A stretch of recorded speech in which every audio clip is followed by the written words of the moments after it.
Welcome to the Bowden Blitz ACC edition. I'm Joe Lisi, joined by former National Coach of the Year, Terry Bowden. Coach, week number 9 is on the horizon. Great games in the conference this coming weekend, but we turn back the clock. We look at the updated odds entering week number 9, and we see a little bit of a shift. It's no longer the Miami Hurricanes as the team to beat. It's Georgia Tech and their coach, Brent Key, plus 230 right now, followed by Miami at plus 260. Virginia, only one loss on the year, plus 450 overall. Louisville and SMU to round it out. Coach, give me your thoughts about the conference as a whole entering week number 9. Well, first of all, there's 8 teams that with 0 or 1 loss. So there are a lot of teams and a lot of things that are going to happen in the remainder of the season as most these teams play each other.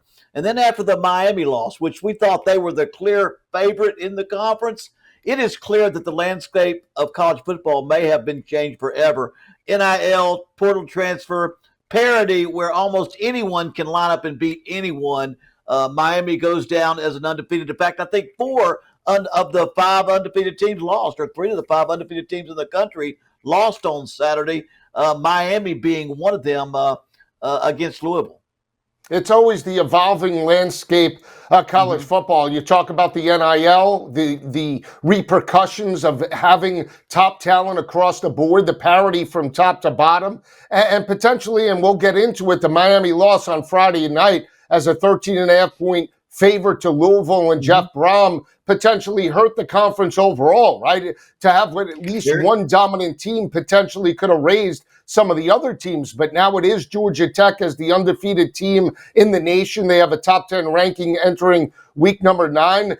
Potentially they carry and have everything in front of them, but they still have to take care of business. Miami and some of the other teams can still get involved in the mix, but it's not going to be easy, and there's certainly no margin of error.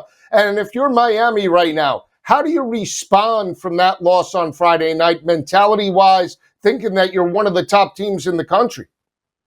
Well, you know what? If you're going to play bad, and they played bad, Carson Beck terribly bad, you might as well lose. I mean, you got to get the players' attention. They have got a team that is better than anybody else in the conference, top to bottom. But do they play better than Georgia Tech? Do they play better than Louisville? Not every week, because we can see that can happen. So I think if you're going to play bad, as Miami did, and a lot of it goes to the quarterback turnovers that they had, and their inability to be ready for what Louisville was going to do at the beginning of the game, I think if you're going to lose, that catches their attention. Because if they will go out there and win the rest of their season, they have been ranked high enough. They will remain up there, and I guess maybe they may not make the conference championship game the way this thing could fall out. But they will have a record that'll get them into the playoffs if they'll just keep their schedule, keep playing, get back in the game. Because, again, they did everything they could to lose that football game. I think it's interesting when you see that game play out. Miami opens as a 13.5-point home favorite over Louisville. They started slow. They fall behind 14-0. This was a team in Louisville that really challenged the Hurricanes in back-to-back years. 2 years ago in South Beach, they got the outright victory. Last year in Louisville, they went toe-to-toe with Cam Ward, lost that ball game 52-45. So to say that Miami could take Louisville lightly, you just didn't see that, knowing how well the Cardinals have played against the Hurricanes in recent years. But then they come out flat. Carson Beck does have the turnovers. They get back into the ball game in the fourth quarter, have a potential to pull the game out, at least maybe tie it up and send it into overtime, and miscommunication. And you saw Carson Beck at the end of the press conference, Coach, sort of say that the wide receiver threw the wrong route. Thoughts about his press conference as the leader of that team? Let's not forget he came from Georgia, one of the top teams and country and organizations in the program. Thoughts about his performance on Friday night as a whole? Well, anytime I would tell my players after a loss, don't you dare talk about yourself or your team. Talk about the other team. Give them credit, praise them, and say we've got to come out there, work hard, and play better. Don't say anything that you might regret or try to take or place blame where you're not sure it needs to go. I'm going to say this. I don't think Miami took the game lightly. I think Jeff Brohm did a great job knowing that he had an off week and Miami, and he was the underdog by 13 and a half.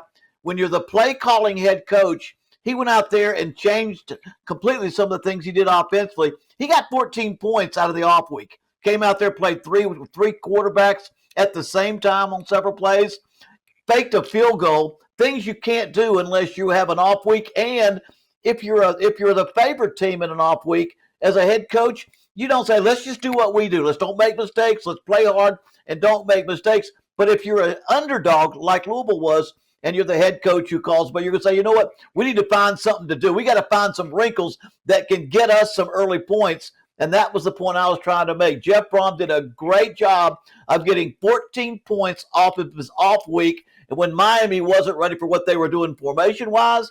And then the fake field goal is something that you can only put in probably in an off week to practice it over and over again. Jeff Brohm is an AP top 10 killer. Did it during his days in West Lafayette with Purdue, knocking off teams like Ohio State as a 29.5-point underdog. Did it yet again on Friday night. And a coach that I think that you have mentioned, maybe mentioned in some of the circles for some of the bigger jobs like Penn State, but you certainly believe resume-wise, Jeff Brohm is as good as it gets. Well, I mean, who's the winningest coach in the ACC over the last 3 years? Dabo Swinney? No. Mario Cristobal? No. It's Jeff Brohm. He's the winningest coach in the ACC. Now, he played at Louisville. Head coach at Western Kentucky, head coach at Purdue, head coach at Louisville. I don't know if that's his alma mater. I'm just saying if you want a head coach that controls the offense, develops quarterbacks, and is winning football games everywhere he's got, nobody has a better resume than him. So whether anybody goes after him, I'm not sure he cares. He is at the school he played, his alma mater. But I'm going to tell you, he's one of the best. I know. I watch him call plays. I watch him turn programs around. He's one of the best head coaches in the country. And we'll see how it plays out. Louisville did play for an ACC championship just a couple of seasons ago against the top-ranked Florida State Seminoles. They lost that ball game as a 5.5-point underdog in that matchup. Florida State was on the outside looking in for a college football playoff that particular season. What a difference 2 years makes. Florida State starts fast this year. They knock off Alabama. They race out to a 3-0 overall record. They then lost 3 straight games in the conference. We said it in the pregame leading up to this weekend, Coach, that 17.5-point road favorites in Palo Alto wouldn't be easy, but you had to take care of business. They didn't. They lost their quarterback, and they lost the game outright 20-13. Well, they lost that game before they lost the quarterback. I know they could have won it with him at the end, but their lack of performance, their lack of execution against probably the worst team or the most the team that's struggling the most in the conference, that had to play their backup quarterback and their backup running back. They had a lot of their starters out, and they go out there and just stink it up, really, and lose a game that they knew they had to win. And so you lost a game that you said, you know what, there's one thing they can't afford to do is lose this game. And they lost that game. And now it's going to be a matter of, can you keep your team together? Can you rally the portal transfer guys? Can you rally those people? Because if you don't, this season has some bad possibilities. I do believe they can get this thing righted. But their quarterback's got to come back. And they've got to go back to scoring points. They couldn't score points with their starting quarterback in. And they couldn't run the football consistently. That was the strength of the offense during the first 3 games of the regular season. The school has come out after the loss and said they will reevaluate the program at the end of the year, which should give a vote of confidence to Mike Norvell and at least his staff to potentially ride out this wave and see if the Seminoles could get back to 500 and, more importantly, a bowl type of situation. We'll come back with more recaps in week number 8 right here on the Bowden Blitz.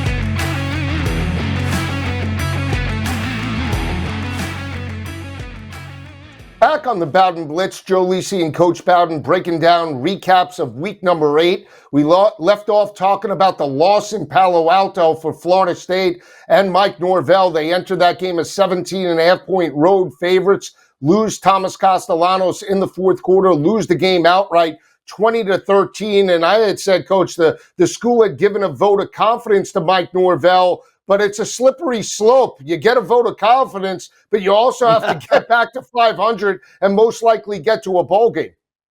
Yeah, I mean, that you needed a vote of confidence at this point, but I know Florida State. My dad, 34 years the head coach, responsible for that program being one of the most prestigious programs in the country. They like Mike Norvell. They gave him a big contract because they want him to succeed, and he fits FSU. But the biggest thing is they put $180 million into their newest stadium, new facility building, new stadium improvements, a couple of assistant coaches that cost several $1 million, a ton of money into their head coach. They don't have the money to fire him. They can't. I don't think they can do that. And I think the old saying is they can't afford to fire him until they can't afford to keep him. And that would be a lot more losses. But I think they're going to stay with him no matter what. And hopefully, because I think they do feel like he's a good fit for their program, for their culture, that he can turn this thing around.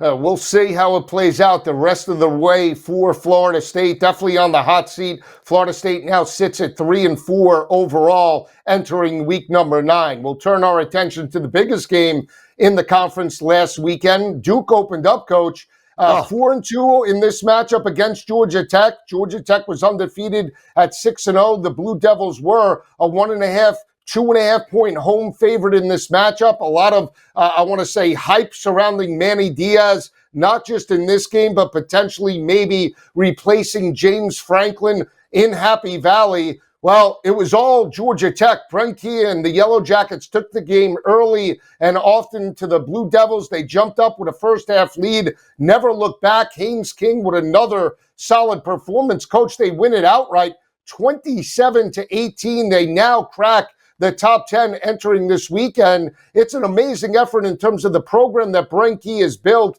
and a dominant road effort yet again. You know, I said this last week before this game was played. I'm for whoever has Haynes King at quarterback. He has an ability to take every series and make the best of it. If you've got to have a touchdown to win the game, which they did, and he did with a 28-yard touchdown run, or you've got to run the clock out by getting one more first down, he's the guy that can do it. I love the thing that Duke's doing. That was a very tough game. Duke was in a position to win it till the very end. But Haynes King is a difference maker. If Diego Pavia is the difference maker at Vandy, which he is, Haynes King is the exact same guy for Georgia Tech. And that's why Georgia Tech is 7-0. And that's why they beat Duke. Duke did a good job. Duke's having a good year. Duke is a good team. Georgia Tech is Haynes King better than Duke. Absolutely. And I actually thought entering the matchup, Duke was a little bit more physical on the defensive front. Not the case in this matchup. You saw Georgia Tech shut down Darian Mensah, and that offense contain him, especially in certain third down situations later in the matchup. They stepped up. They were opportunistic. They got the scoop and score to really dictate the tempo in that ballgame to jump out 7-0. Also, you mentioned Haynes King. We could talk dark horses potentially for the Heisman Trophy. A lot of people look to the SEC, but Haynes King with another dynamic performance. He throws for 205 yards through the air. He rushes for $120 on the ground, Coach. A touchdown. He averages 8.6 yards per carry. 7-0. If this team is undefeated, are we potentially looking at Haynes King to hoist the hardware maybe in New York later in the year? Well, you know, I think they're going to be undefeated going into Georgia, a non-conference game, which would still put them in the ACC championship game. And as they get closer and closer, and people that are not really ACC fans or Georgia Tech fans start paying more attention, a lot of that attention is going to go to him. Now, I don't know the type of offense, you know, when you're as much a runner, because he ran for 120 yards in this past game. I think he ran for about as much, if not more, than he threw for. But that's the type of offense that they've got. But now it's all about, can he take Georgia Tech to that Cinderella season, to that unbelievable. And so as we see them go on, and they can, I think they'll be favored all the way up to Georgia in their final game. But if they can win those games, and he has, and he's the reason they win it, I guarantee his name will be up there towards the top of the Heisman candidates as they get to that championship game. Coach, one of the games last weekend that potentially went under the radar because of where Clemson was that matchup in Death Valley. It was a rematch of the ACC championship game. SMU entered that ball game. It opened as Clemson a 9.5, 10.5 point home favorite, but then the injury to Cade Klubnik knocked this line down all the way to pre-kick, right around 3.5 points in favor of the Clemson Tigers. We talk about the dominance at home by Dabo Swinney. 3 home losses entering 2024 from 2015. That was a span of only 9 years. The Clemson Tigers had only lost 3 home games. They lost 2 home games last year. You flash forward now to this year. They have lost now 3 home games. They lose outright yet again with a backup quarterback, Chris Vizina. The defense couldn't contain Kevin Jennings and the offense. They came out flat yet again. They lose it outright, 35-24. What is going on in Death Valley? Well, it's not just the quarterback. I did say if he couldn't play, I would definitely go because of Kevin Jennings and SMU. SMU is undefeated in the ACC. They've had 2 tough losses, but they're undefeated in the conference. And Kevin Jennings, one of the top quarterbacks. And so without Klubnik, I just did not think they were good enough to beat SMU. But there are a lot of teams in the country right now, and you see it and I see it. They put a freshman quarterback in or a backup quarterback, and they still win. You can't look at that as being the reason. That's why Clemson has got to do the best they can, make the most out of this season, and chalk this up as a nasty lesson to learn of what you got to do to get back to where you were, because they are not going to be where they are. That's why they're not winning football games. And they've just got to get back and fight for wins and get their wins, because this year's got to be a learning experience, because it's not going to be a game where they get back to where they have a chance to get in the conference championship and the playoffs and all of those things. They have now 4 outright losses this year. They have 3 of those losses at home, 8 losses now dating back to 2015 in Death Valley. When we come back, we'll take a look preview-wise, week number 9 in the ACC, coming right back on the Bowden Blitz.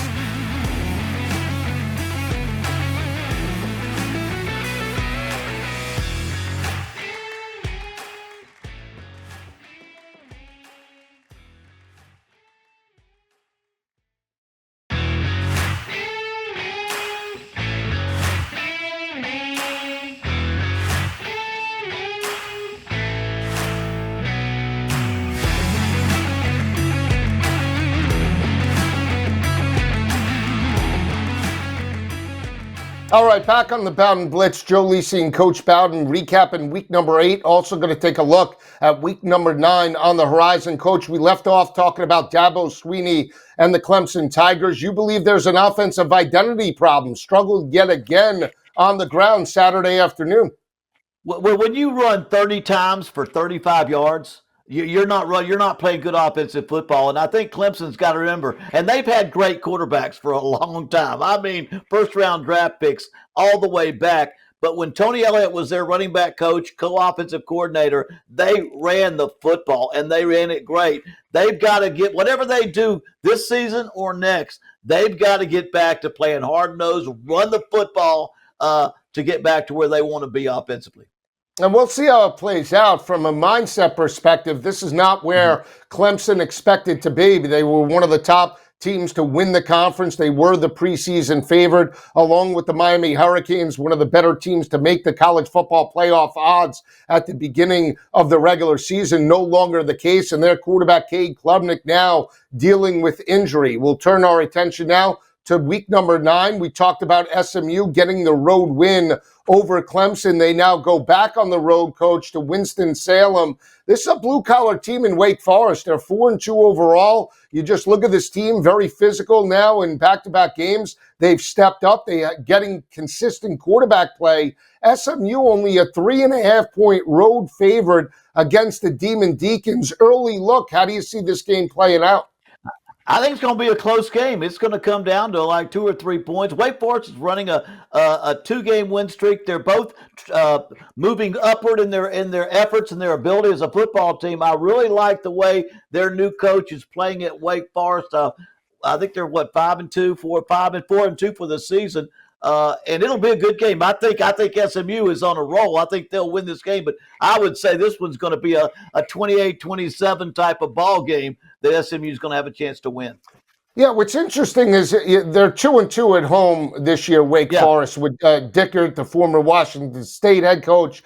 He's gone with a couple of quarterbacks, Robbie Ashford, for the beginning part of the season. Then Ashford went down. He turned to the backup, and they dominated Oregon State a couple of weeks ago. So they are really coming into their own. He's starting to weed the players out that fit the scheme, that don't fit the scheme. I'll just say this. When you just look at Wake Forest, even last year with Dave Clawson, 1-5, at home, which is very untypical of the Demon Deacons. Right. This year, they're 2-2 overall, undefeated on the road. So we'll see how that game plays out. And Coach and I will certainly break down that game later in the week as we inch closer to week number 9. We haven't talked about North Carolina and Bill Belichick because Miami stole the show on Friday night. North Carolina played last Friday night. It was a late night affair. They had an opportunity to knock off Cal. The kid fumbles going into the end zone, Coach. They lose it 21-18. They now come back home. It's a rivalry game against top-ranked Virginia. North Carolina catching 10.5 points in this game. I have to take the points with Belichick in this matchup early on. And I was going to say that's the best game they've played and lost to Cal. They should have won the game. I feel so bad for that player because of how close it was. Anytime the team goes through the suffering that they've gone through and the transition of a coaching staff and all of that, and Cal's been playing really good. That would have been a great win for them.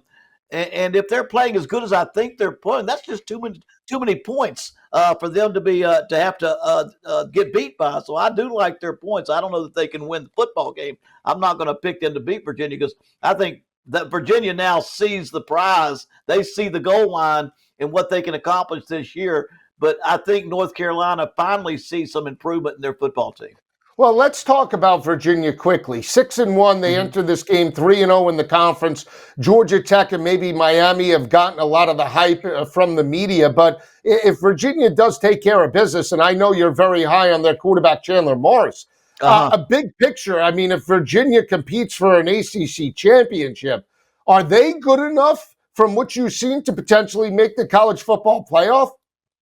Well, if they play for the championship and they can keep with them with only 2 losses for the season, I'm not sure they can't make it if they are 10-2 or 11-1 and lose that game. Because I think they are playing that kind of football. And it just goes with what we've been saying with the portal and with NILs. Teams that, I mean, look everywhere. Look at the SEC with Missouri and Vandy being so high. These are the teams of the future. These are the teams like Georgia Tech coming up now that you would never have thought should be in the game. It's always going to be Clemson or Miami or Alabama, Georgia. They're a team that have taken advantage of the portal, done a great job with their head coach, and they very well, if they can win this game, going against this next game they have against North Carolina, they'll be one step closer. For Coach Bowden, I'm Joe Lisi. We'll see you later in the week right here on the Bowden Blitz.